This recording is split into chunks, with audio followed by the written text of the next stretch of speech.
What's a life hack so good you almost don't want to share it? Story 1. Lawyer trick. When arguing about something, ask what their interests, why they don't want something, are rather than their position.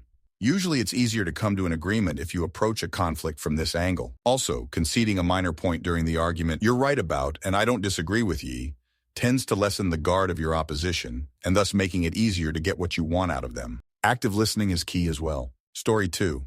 Whenever arguing with someone and it's going round and round trying to come up with a compromise, ask, what does a solution look like to you? Half the time they got no clue the other half is something you willing to compromise. It has cut down every single argument in my relationship.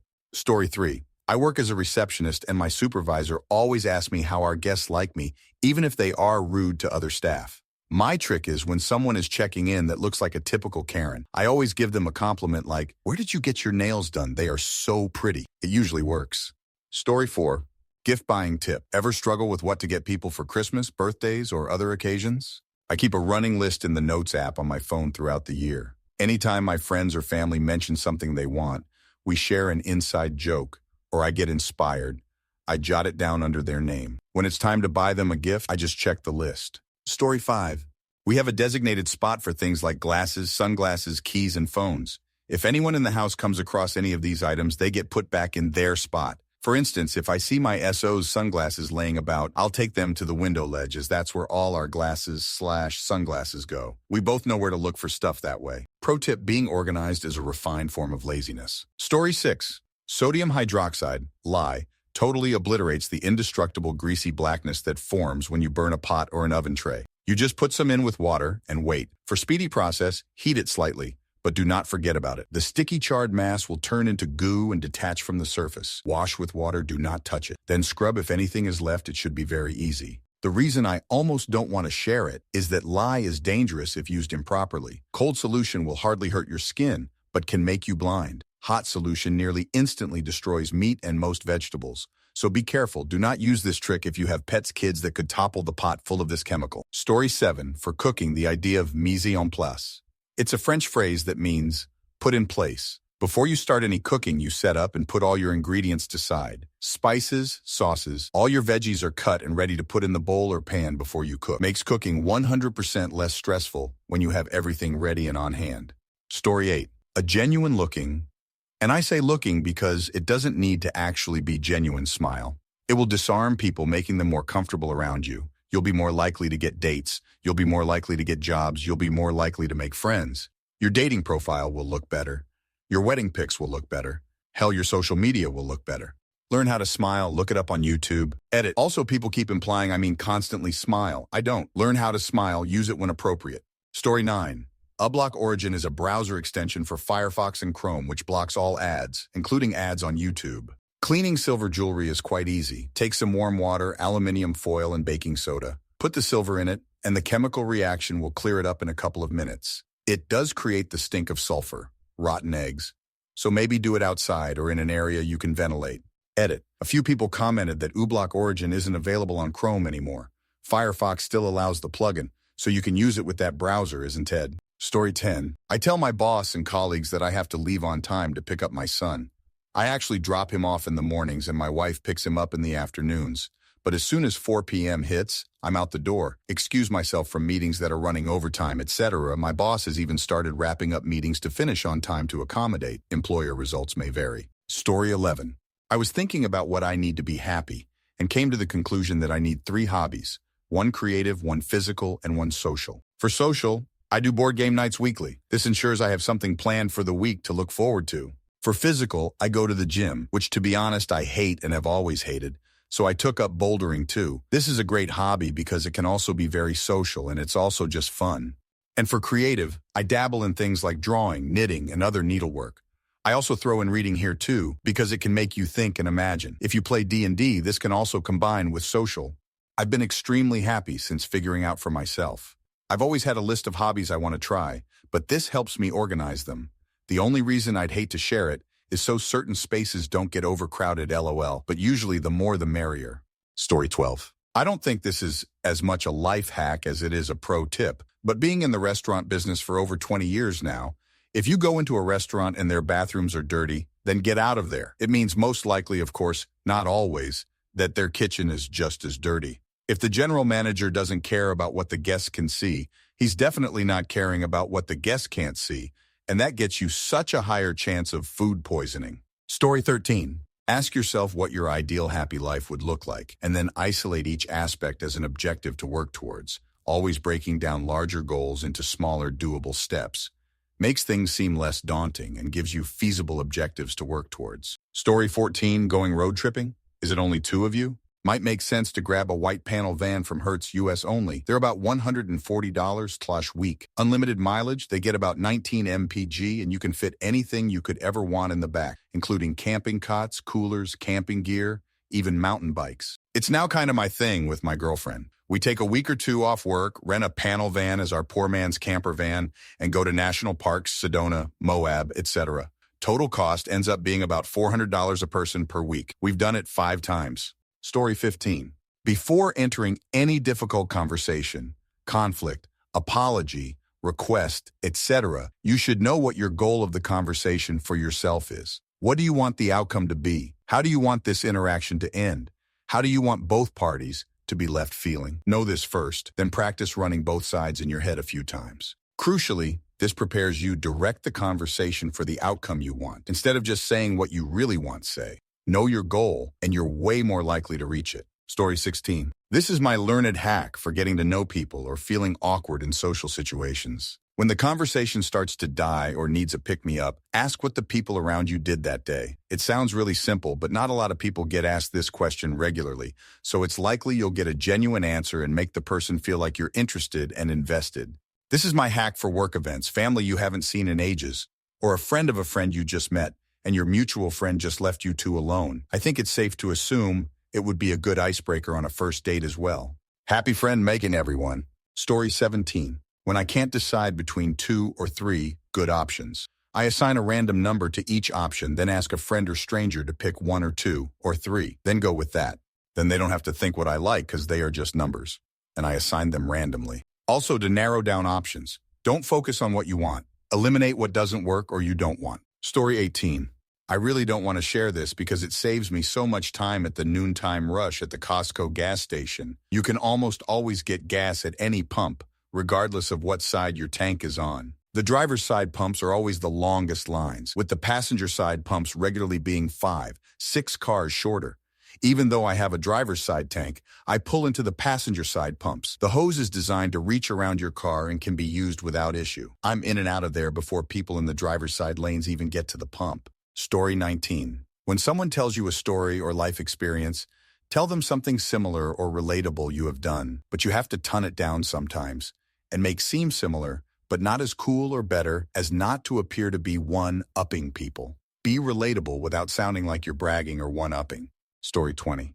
If you're in an area you're not familiar with, and it's starting to look a little rough, go into your GPS and search for the nearest Panera Bread. When you go to test drive a car, tell them 2 models that you're wanting to drive, but darn, you only have time for 1. The car model you tell them is the one you're actually there for. Even if this is your day off and you literally have the entire day completely free, you want them to believe that you have to pick up the kids in 30 minutes, and this is all you have time to do. I used this the last time I was shopping for cars, and it made my life 1,000 times easier. No tactics trying to get me to stay longer and make a big decision, etc. Story 21. If you're ever in a situation where every elevator that arrives is full, then hit the button to go the opposite direction and just wait for the elevator to go back up or down. I experienced this a lot when trying to check out of a busy hotel because everyone is going down to the lobby at the same time. I will hit the up button and get on an empty elevator that will eventually fill up and go down. Story 22. Say my doctor said I should ask you about. When you want to ask a specialist for a certain test or check for something that you're almost certain about, but you also know that specialist is a misogynist or dismisses you easily, it'll be harder for them to dismiss the opinion of another doctor unless there's a good reason to. This only works if you're really sure or when your doctor straight up doesn't believe you.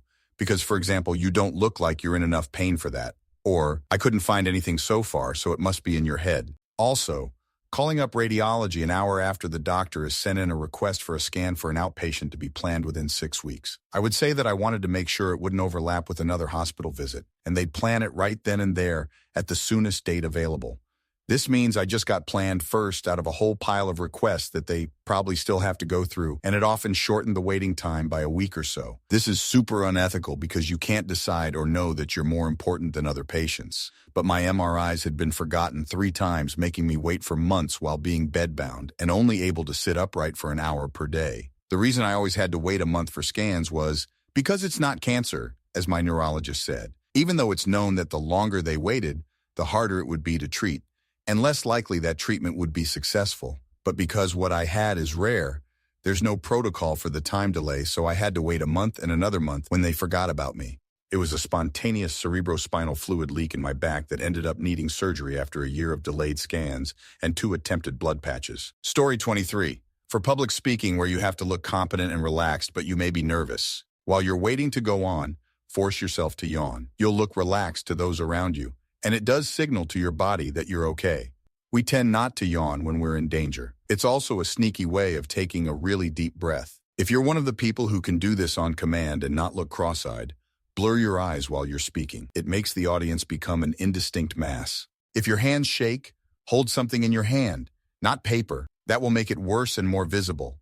But a pen or something you can grip which will stop your hand from shaking. You can also lean on a desk or podium. If your voice starts to shake, cough, clear your throat, and take a sip of water. Then you can say, "Sorry about that." It gives you a chance to reset and take a deep breath. People feed off your nervousness, and if you ignore the fact that your voice is shaking, it can be uncomfortable for everyone. People, including you, will be much more comfortable if it was just something in your throat. If you find yourself breathless or needing a drink or deep breath, just do it. It feels like a huge pause to you, but it's not. Taking pauses shows confidence. But if you're really uncomfortable, feign technical difficulties like a slide not switching and give yourself a chance to take a breath while you figure it out. Most important tip, practice. That means keeping on making yourself do it, even if it's scary. But it also means practicing in the car or when you're alone. If you have a particular presentation you need to do that's high pressure, do it over and over, write it out, or even record yourself saying it and listen to it on repeat. Eventually, you won't need to do that as you get more confident, but it's useful for as long as you need it. It's crazy how many people think they don't need to practice public speaking and should be able to just do it because they can speak in regular conversations. It's a skill. The more you practice, the better it will be. Story 24. Target has a 7-week price match period around the holidays. If you bought anything from Target between November 7th and December 24th, and the price later dropped during that period, Target would refund the difference upon request. This past year, the policy even applied to Black Friday deals. I bought a bunch of things one year to decorate a new apartment, and this policy saved me a bunch of money. Story 25. Being pleasant to be around and people will treat you better. I've known so many people that were good at the job, but horrible to be around. The whole narcissistic, "I'm not here to make friends." They would get stuck in their position, given the worst work, and never given raises. Then it's the whole talent is never rewarded thing. That can be true, but there is almost always more to the story. You spend more time around your coworkers than your family, who you actually love. There is no reason not to be at least decent to them. Story 26. When a customer service person finally answers the phone and says, "My name is name, something, how can I help you?" I make note of their name and say, "Hi name, how's it going? How are you doing?" in a friendly conversational tone before introducing myself and my issue. Customer service is a soulless job and involves dealing with a lot of belligerent people, so setting the tone and establishing a rapport by mentioning their name makes it a little more personal and tends to lead to better outcomes. Can probably expand this to all interactions, TBH. Story 27. Do a 7 o'clock shakedown at home. My kids usually go to bed at 8 o'clock, so when we are on top of things, we set a recurring timer on our home device. When it goes off, we all know it's time to get up and start cleaning/tidying. Load the dishwasher, wipe down counters, pick up the living spaces, return shoes to wherever you keep them, etc. When everyone is working, it takes maybe 15 minutes max. When we're really on it, the time between the shakedown and bedtime is screen-free to signal our brains it's time for bed. Story 28. When I'm staying at hotel or someone's place that doesn't have a proper drain plug for their sink, and I want to shave my face, I take the cap off the shaving gel/cream container, turn it upside down, fill it with water, and put it where the drain hole is. Then I can fill up the sink with hot water and shave. It's not a perfect seal, and sometimes I need to refill the sink again, but at least I can get a decent shave. Story 29. Stop eating a good 4 hours before going to bed and have a big final drink of water about 2 hours before going to bed. This way, your blood sugar will level out before you go to sleep, and you will be fully hydrated. Go tinkle right before you turn in and you will have the best chance at getting your best night's sleep. No waking up at 2 a.m. to go pee, and no waking up in the morning feeling like. I started doing this as one of the aspects of intermittent fasting, and what a game changer for me. Story 30. Those $100 generic WeatherTech rubber floor mats for cars on Amazon. Not only do they look great, but they do an incredible job of protecting your car's interior.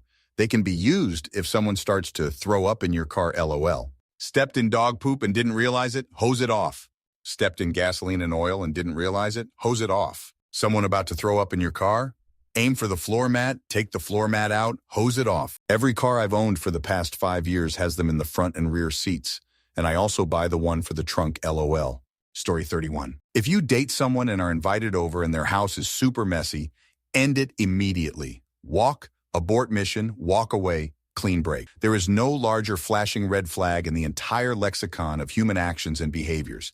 This will save you so much stress, heartache, headaches, time, energy, money. It's incalculable.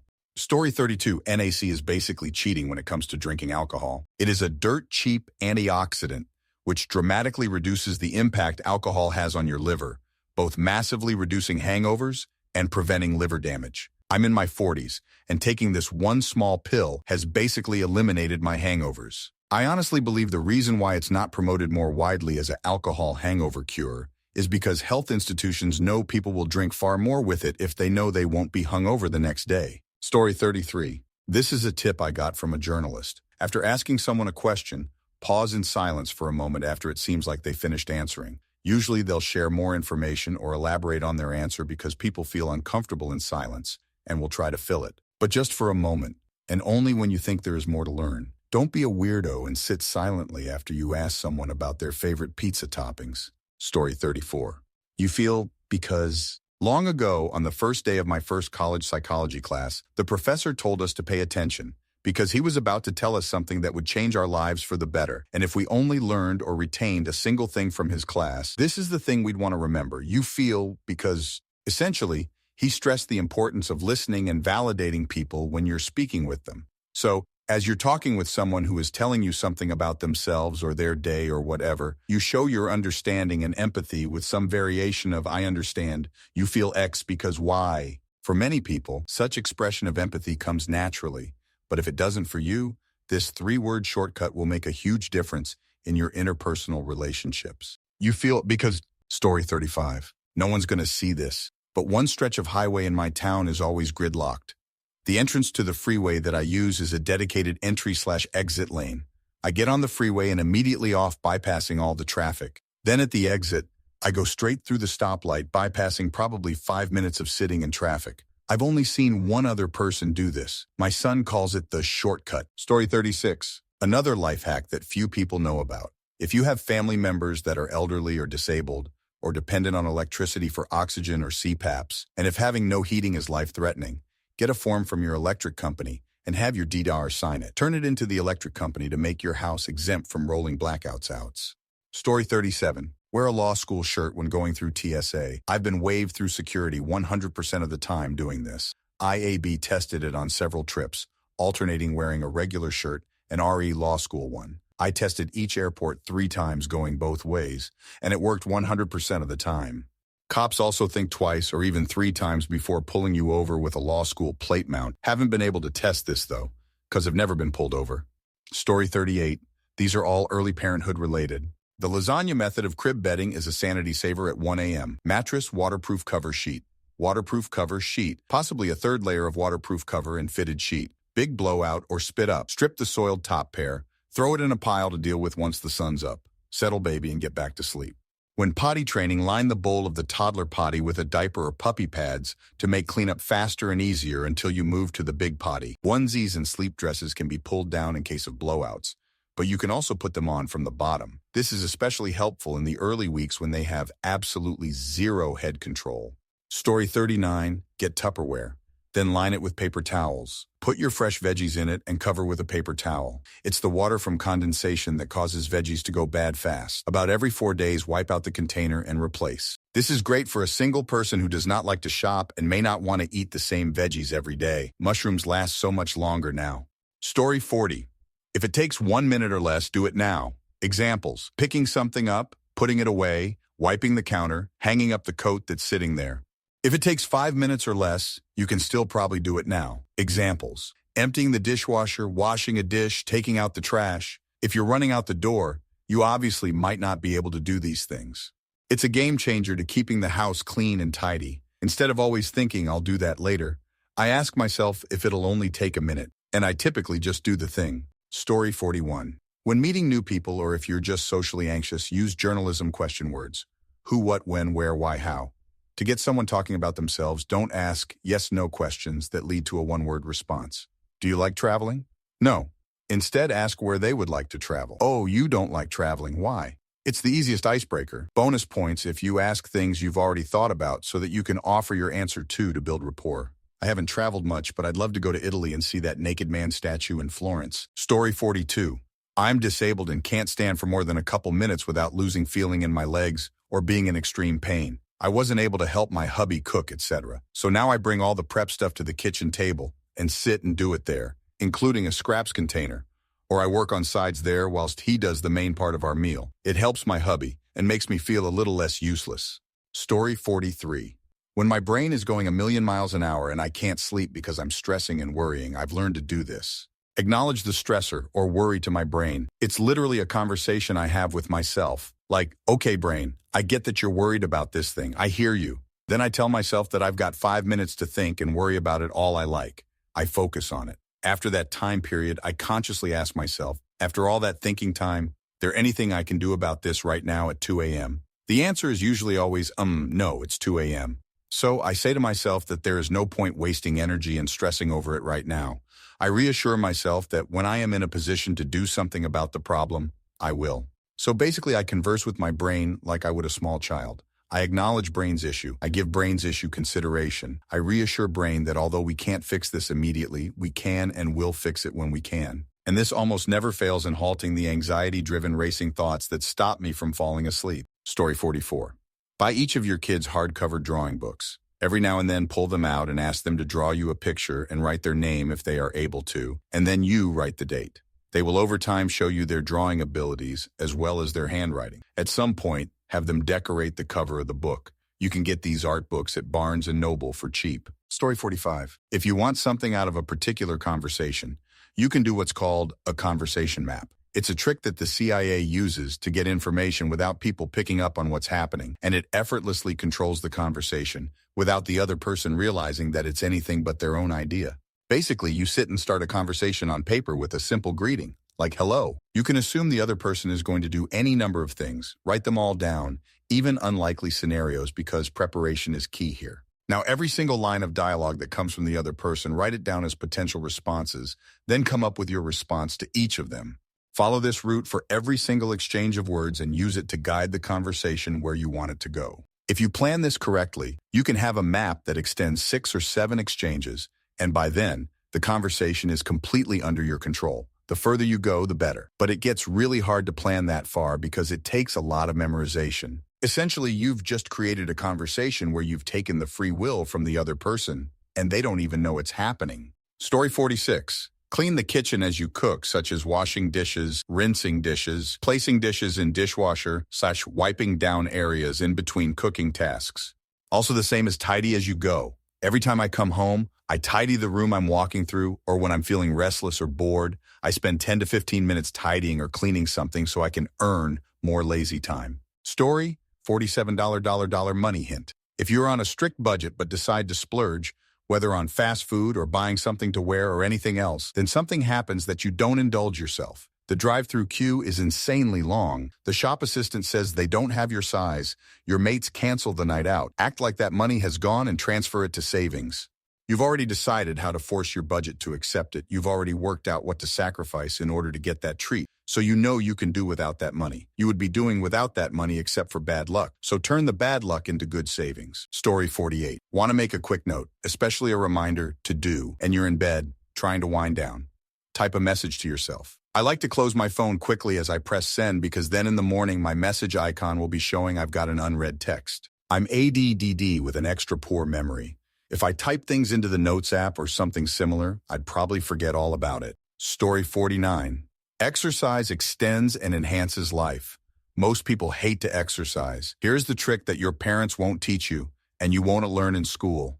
You must trick yourself. You must discipline, train yourself. You must exercise 80% of the days for 2 to 2.5 years. At that point, when you don't exercise, you will not feel like yourself, and you will self-correct and start exercising again. You will bake in this life-affirming behavior to your life, body, and soul. A hard truth, but a wonderful journey. Good luck. Story 50. You can create a QR code with your contact information in it. If you want to give someone your info, just let them scan the code with their phone, and it will automatically open the Contacts app to save the information. You need to make a contact with your own information in it, then create the code. After creating the code, you can remove the contact again or adapt it for another version to create a different QR code. Do you need the original? You can scan your own code. Screenshot the code or save it somehow and label it so you know which code it is. You can label the file name or you can edit the picture with text above the code. You can do this for your work contact info, for personal info, for your hobby project info, etc. Each code can have its own information. You can have different personal codes, one with all information including home address, another with just your name and phone number, etc. Android can create QR codes in the Contact app with an existing contact. iOS doesn't have that included, but there are apps that can do it. If you're not afraid of some easy programming, there are Python scripts that can take VIA cards and convert them to QR codes. Story 51. It does not matter who you are. Young, old, fat, underweight, busy working all week, without a job at your parents, billionaire, broke. A treadmill can cost as little as less than $200. Get one and put it in your house, and use it at least 3 times a week. If you're obese, walk on it 5 minutes 3 times a week. Increase a minute every month or increase intensity until you can jog for 5 minutes. If you're not overweight, see if you can reach a 5 minutes jog at a good pace. If you can nice, you're already more fit than 99% of the population. If you can't, jog those 3 days until you can reach the 5 minutes, then when you do, increase the speed. If you're just absolutely the laziest person ever or working all week, do 5 minutes on it when you get home. The hardest thing you can do on it for 5 minutes before hopping in the shower. Cardio is the biggest cheat code in life. Not matter where you go or what you do in life, you will always have an edge on everyone else, simply because you do 5 minutes of cardio 3 times a week. The thing is, if you want to improve your cardio but don't have the time, all you need to do is increase the intensity of your run in those 5 minutes. And the treadmill is already in your home, you don't need to go anywhere. Some of the greatest running Olympic athletes on earth can even sprint at their fastest for 5 minutes straight. You set those 5 minutes apart 3 times a week, and you're already leagues ahead of everyone else in the health department. You can be a fat person. Simply walk on the treadmill 5 minutes 3 times a week, and at the end of the year, you're already twice as healthy as you were when you started. A treadmill is the one true cheat code to life. Story 52. Whenever I'm drinking with people and someone gets a little tipsy, I ask them when their birthday is and put it in my phone calendar. With the combo of alcohol and usually months going by, they always forget about the conversation. When I finally get to wish them a happy birthday, they almost always get super excited and can't figure out how I knew. It's really cute. Story 53. Buy frozen bread dough from the grocery store. Follow the directions on the package to make it. When it comes out of the oven, slather it with butter and then let it cool. Homemade bread is amazing, and you can take it to share at meals with family friends. You can also get dinner rolls the same way. Get crescent rolls. Press the seams together so it makes a sheet. Cut it with a pizza cutter into 4 rectangles. Put some pie-filling fresh berries, a dollop of flavored cream cheese, a piece of mozzarella cheese, pepperoni, and sauce, etc., and then pinch to seal all around. Place on a parchment-lined cookie sheet and bake until nice and brown and done. You can dust with powdered sugar or regular sugar or sprinkle some everything bagel seasoning or whatever strikes you as yummy and have a freshly baked treat in minutes. Making freshly baked things that you can eat while still warm gives a sense of accomplishment and is delicious. Using shortcuts is smart. That's Story 54.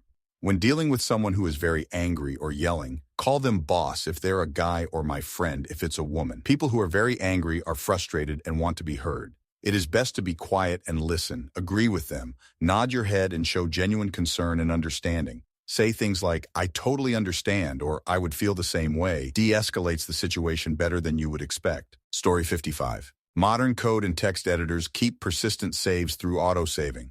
So if you just need to take a quick note, you can leave Visual Studio Code or Sublime Text open all the time and switch to it, open a tab and start typing. You don't have to worry about saving it in a particular spot or anything. It will always be there. You only need to save it if it becomes something you want to keep.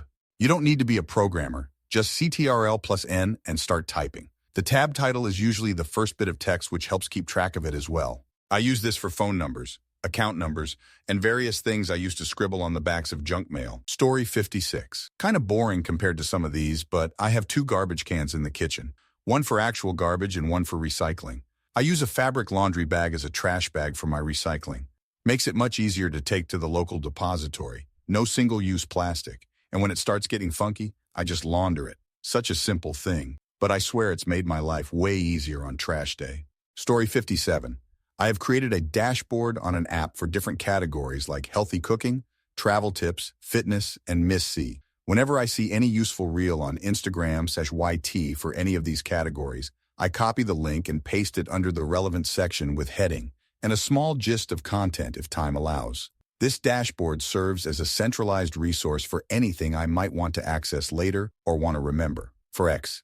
In travel, I have created a general packing list that's universally handy for all trips. Also have kept some links for photo ideas/poses, etc. Made my life so much easier. Story 58. If you expect people to be nice, polite, helpful, efficient, you'll be surprised by how often they are. I don't mean act entitled.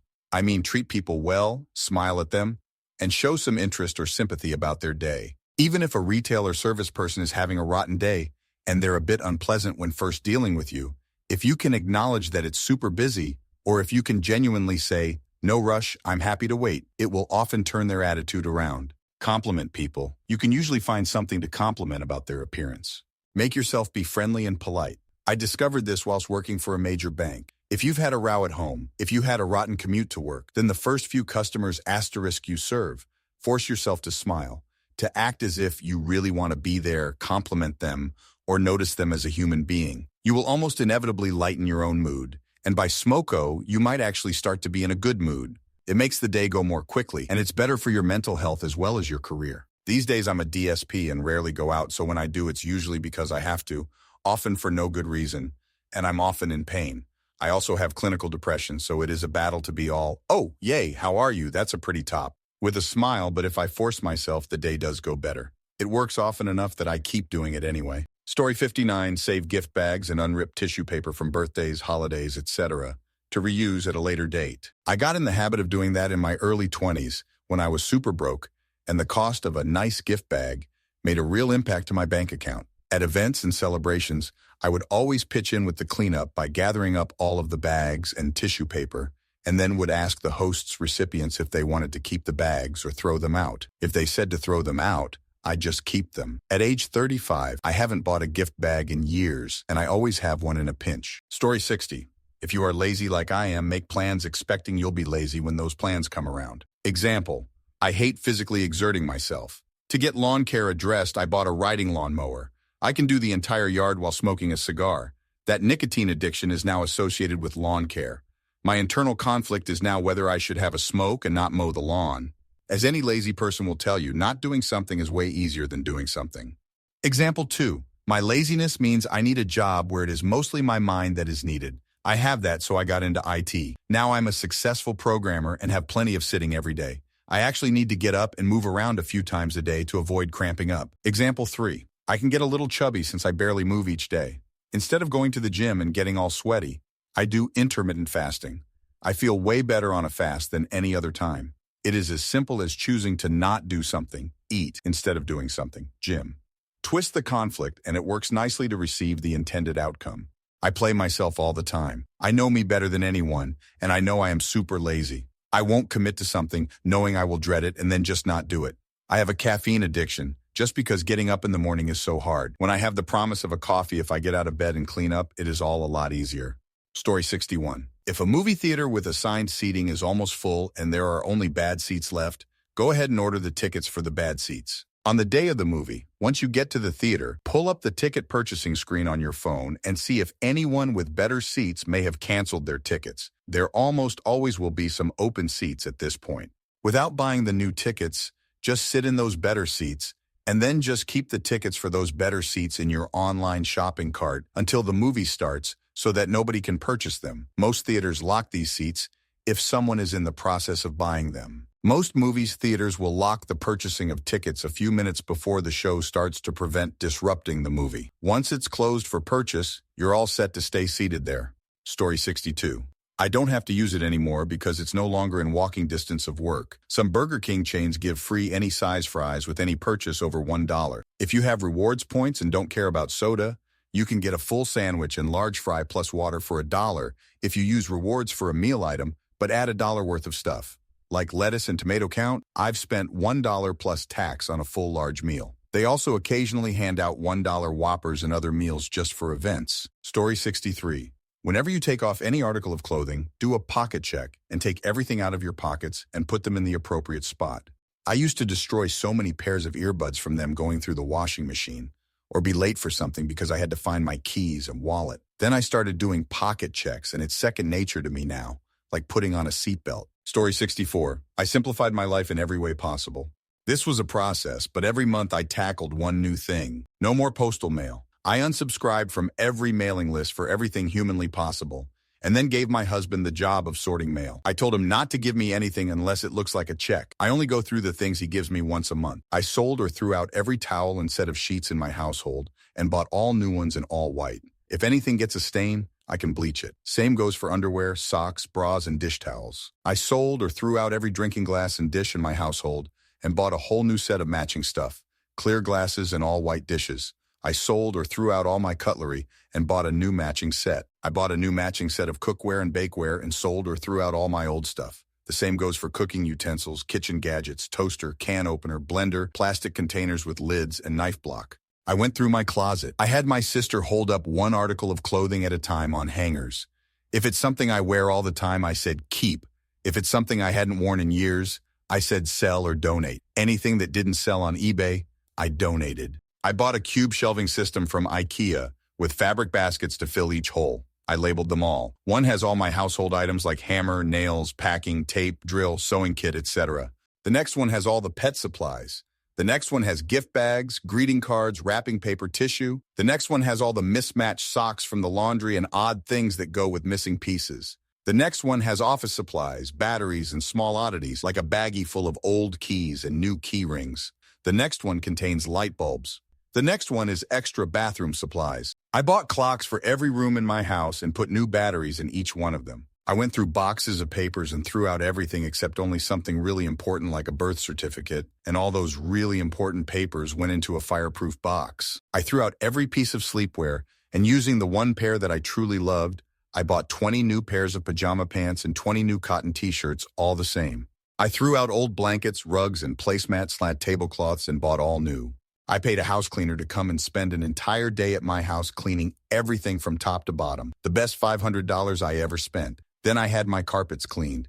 Again, I don't regret spending the money. I threw out every cleaning product in my house and kept only one small bottle of bleach, a big jug of cleaning vinegar, a natural plant-powered biodegradable disinfectant spray, a bottle of 409 for the grease on the tires of my car, and a bottle of Windex because I'm sorry, but nothing else can clean a window the same. I went through all the bathroom products and makeup I had been collecting over the years and threw everything out unless it was something I absolutely loved and use every day or something brand new that had not been opened. The things I really loved that I had run out of, I replaced. I bought all new makeup too, but in smaller quantities because I hardly wear it anymore. I cleaned out my shower products and got it down to only the shampoo I really love, the soap I really love, the body wash I really love, one hair conditioner that I really love, and bought a new bathtub mat and shower chair. I went through all the kitchen drawers and threw out every little sauce packet, ketchup packet, etc., and then went to Costco or the grocery store and bought real life-sized items. Then I went through all the spices in my cupboards and threw out anything super old and replaced what I was out of. I went through all the plastic wrap, kitchen foil, wax paper, baggies, plastic and paper grocery bags, and condensed everything down to only what I really need. I bought nice-looking storage boxes and baskets for things that I wanted to keep on shelves, and put things in them that I wanted to save. I bought beautiful, good-quality artificial flowers and vases and artificial potted plants for my bedroom and living room. I bought one really nice bookshelf and put every book I own in it. I donated books I no longer wanted. I purchased 10 clear storage tubs, all the same type at the same time, to store things I could stack neatly in a bedroom closet. I purchased 10 laundry baskets, all the same type at the same time, and threw out all my old ones. I bought all new, really thin plastic coat hangers and changed out every coat hanger in the house for the new ones. For every piece of furniture I wanted to replace, I first sought out and purchased the thing I actually want. Then I would sell the old piece or donate it if it didn't sell. I sold, gave away, or threw out almost every kitchen appliance I have, except my toaster, electric can opener, and my Keurig. Then, I bought a small countertop boiler oven and a cookware set to fit it. Almost every night, I just put any food that I am cooking in the cookware set, then put it in the boiler oven.